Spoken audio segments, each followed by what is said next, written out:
Hello friends, आज हम लोग डिस्कस करने वाले हैं वर्टिकल सर्कुलर मोशन का एक और टॉपिक जिसका नाम है expression for the velocity at different point in the vertical circle. Last lecture में हम लोगों ने वर्टिकल सर्कुलर मोशन का एक डेरिवेशन देखा था जिसमें हमने टेंशन एट डिफरेंट पॉइंट हमने कैलकुलेट किया था।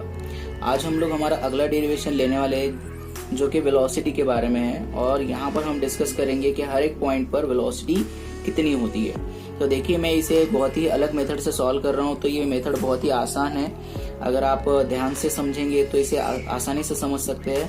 तो चलो स्टार्ट करते हैं हमारा एक्सप्रेशन फॉर या फिर derivation for velocity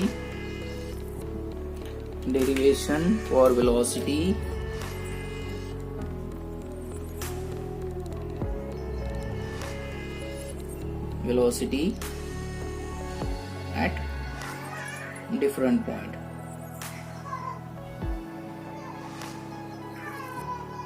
in vertical circular motion. So basically I don't have a more space for writing, so I am rough this topic name. So let's we start our first point, that is first we are going to calculate the velocity at highest point. So for the velocity at highest point, so we can write here 1. So velocity at highest point. So what we do for the velocity at highest point? We know that the tension at highest point is nearly equal to 0. So we are consider here tension at highest point is nearly equal to 0. So as we know that tension at highest point is nearly equal to 0. So what is the formula for tension at highest point? So we have TH will be equals to mvh square upon R plus mg. Sorry, here is the minus mg is there. So TH will be equals to mvh square upon R minus mg. So here we are consider that TH will be equals to 0. So 0 is equal to mvh square upon R minus mg. So minus mg को ये side ले लेते हैं. So mg will be equals to mvh square upon R. तो यहाँ से एक m cancel हो जाएगा, m कैंसिल हो जाएगा. ओके, तो यहाँ पे क्या बचता है, ध्यान से देखिए क्या बचा है यहाँ पर. ये R को ये साइड ले लेंगे तो vh square will be equals to कितना हो गया, यहाँ पर हो गया rg. So vh will be कितना हो गया, vh हो गया under root rg. So basically ये जो है हमारा एक्सप्रेशन आ गया वेलोसिटी एट हाईएस्ट पॉइंट का.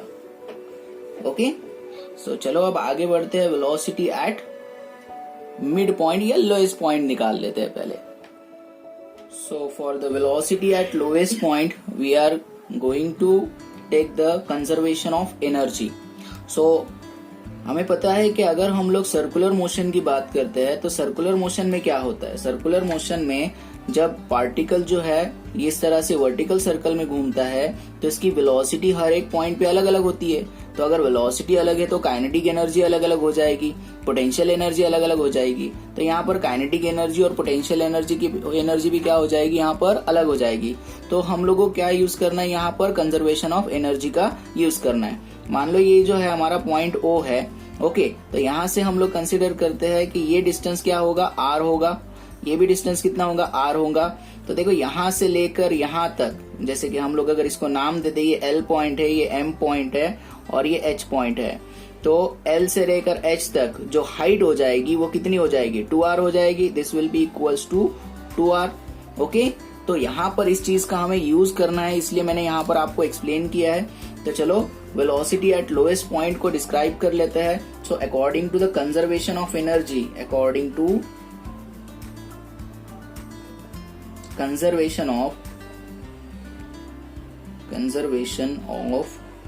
energy कंजर्वेशन का रूल आप सबको पता है. Total energy will be remains conserve. तो यहाँ पर हम पोटेंशियल एनर्जी और काइनेटिक एनर्जी की बात करेंगे. सो यहाँ पर मैं लूंगा total energy at highest point will be equals to total energy at the lowest point, isn't it. So total energy में क्या आता है, काइनेटिक एनर्जी और पोटेंशियल एनर्जी आएगी. सो काइनेटिक एनर्जी हो गई यहाँ पर यानी यहाँ पर लिखूंगा मैं kinetic energy at highest point plus potential energy at highest point is equal to kinetic energy at lowest point plus potential energy at lowest point. So we know that the formula for kinetic energy half mvh square. Now here I am writing the vh square because it is highest point. And what is the potential energy? Potential energy is mgh. So mgh. But what is the h? H is nothing but 2r. So I am writing here 2r. Okay, is equal to kinetic energy at lowest point half mvl square plus potential energy at lowest point. Height is equal to 0, so definitely the potential energy at lowest point is equal to 0. So here we can solve this half mvh square plus इसको आप ऐसे लिख सकते हैं 2 mrg okay is equal to half mvl square. So देखो यहाँ पर अगर हम सॉल्व करेंगे तो क्या मिलता है आपको. देखो ये यहाँ पर मल्टीप्लाई कर लीजिए 4 हो जाएगा, ये 1 5 तो यहाँ पे हो गया 5/2 m ओके 5/2. यहाँ पे उसकी वैल्यू आप पुट कर सकते हो VH स्क्वायर की. सो हाफ m VH की वैल्यू जो है वो है √RG और इसकी हो जाएगी RG. सो ये twice mRG okay equals to ये ऐसे रहेगा mvl स्क्वायर. ठीक है, तो यहाँ पर आप पुट करेंगे इसको तो आपको मिल जाएगा यहाँ पर 5/2 mRG is equal to half mvl square. तो यहाँ से ये हाफ कट हो जाता है राइट, ये m कट हो जाएगा. यहाँ से क्या बचता है यहाँ पर ओके तो देखो ये यहाँ पर 5 बचा, तो ये 5 और ये RG is equal to VL square. So यहाँ पर VL की वैल्यू कितनी आ गई, ये आ गई √5 RG. Okay so this is nothing but the velocity at the lowest point. चलो एक बार फिर से जल्दी से समझ लेते हैं इसे. सो लोएस्ट पॉइंट की वेलोसिटी निकालने के लिए हमने लॉ ऑफ कंजर्वेशन का यूज किया. इसमें हमने total energy at highest point और total energy at lowest point ली. तो total energy at highest point मतलब क्या होता है, kinetic energy plus potential energy at highest point is equal to kinetic energy plus potential energy is equal to lowest point. तो kinetic energy क्या होती है mvh स्क्वायर होता है और पोटेंशियल एनर्जी mgh होता है. तो mgh h के बदले कितना लेंगे, r लेंगे क्योंकि l से लेकर 2r लेंगे क्योंकि l से लेकर h तक का डिस्टेंस कितना हो रहा है 2r हो रहा है is equal to half mvl square. और पोटेंशियल एनर्जी लोएस्ट पॉइंट पे हाइट कितनी है 0 है, इसलिए mgh में जो h की वैल्यू आएंगी वो 0 रहेंगी, इसलिए ये पूरा 0 हो जाएगा. वैल्यू पुट करते हैं यहाँ पे हाफ mvh स्क्वायर प्लस यहाँ पर 2 mrg ऐसा भी आप लिख सकते हैं, इससे is equal to half mvl square. तो यहाँ पर ये vh स्क्वायर की वैल्यू यहाँ पर पुट कर दी RG. So half mRG plus 2 mRG is equal to half mvl square. इसको सॉल्व करेंगे अगर एलसीएम ले लेंगे तो ये 5/2 mRG आता है is equal to half mvl square. So mm cancel हो जाएगा, हाफ कैंसिल हो जाएगा, क्या बचता है यहाँ पर 5RG is equal to VL square. So VL will be equal to √5RG. This is nothing but our required derivation.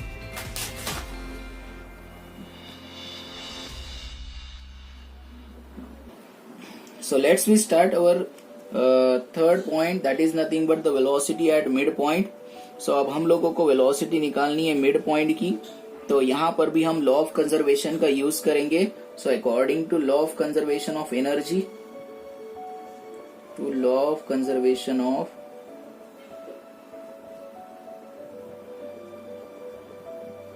energy that we know very well. So here we are taking 2 points, lowest point and the mid point. So total energy at lowest point will be equals to total energy at mid point. It's very easy. Okay.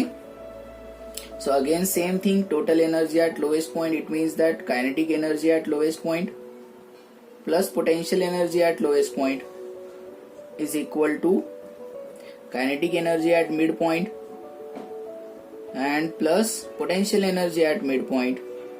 Okay, so here we are writing kinetic energy is half mvl square plus what is that 0. Potential energy at lowest point is 0 because height is 0. So kinetic energy is half mvm square plus mgh. So mgh instead of h, देखो यहाँ से लेके यहाँ तक, बस सिर्फ यहाँ से लेके यहाँ तक ही हमें डिस्टेंस लेना है. तो ये हाइट कितनी हो जा रही है, ये हाइट कितनी हो रही है h will be equals to r हो रहा है, तो यहाँ पर लेंगे हम mrg, सिर्फ h के बदले r ले लेंगे, तो यहाँ हो जाएगा mrg।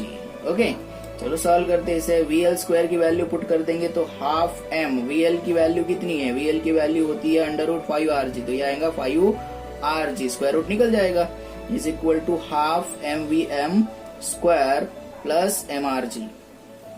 mrg लिखिए, mgr लिखिए, कोई फर्क नहीं पड़ता, mrg।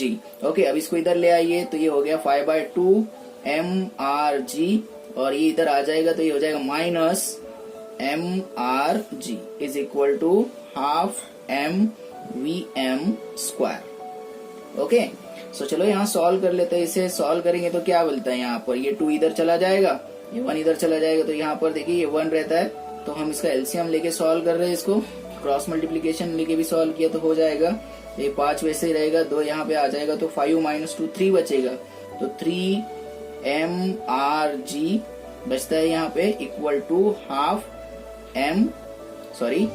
3/2 बचता है, 3/2, और ये half mvl square, mvm square. Okay, तो यहाँ पे फिर से हाफ कट हो जाता है, this will B get cancel. देखो मैं फिर से ये स्टेप यहाँ पे लिख देता हूँ, 3/2 mrg is equal to half mvm square, तो ये हाफ कट हो गया यहाँ से, ये 2 कट हो जाएगा, यहाँ से mm कट हो जाएगा, कितना बचता है, 3rg बचता है, so 3rg will be equals to vm square, so vm will be equals to under root 3rg. Okay, so this is nothing but the derivation for the velocity at midpoint. So I hope you understand the 3 derivations that we conducted today. So here is the velocity at highest point, lowest point and midpoint. It's very easy to understand and remember, vh will be equals to under root rg, right? Midpoint का क्या है, under root 3rg, and this will be under root 5rg. तो बहुत simple है, इसे याद रखना, rg 3rg 5rg, यानी लोएस्ट पॉइंट पर वेलोसिटी ज्यादा होती है, फिर कम कम कम, और हाईएस्ट पॉइंट पे सबसे कम होते जाती है। So it is quite easy to understand this and remember this. So I hope you understand this video. If you understand, like my video. Thank you for watching this.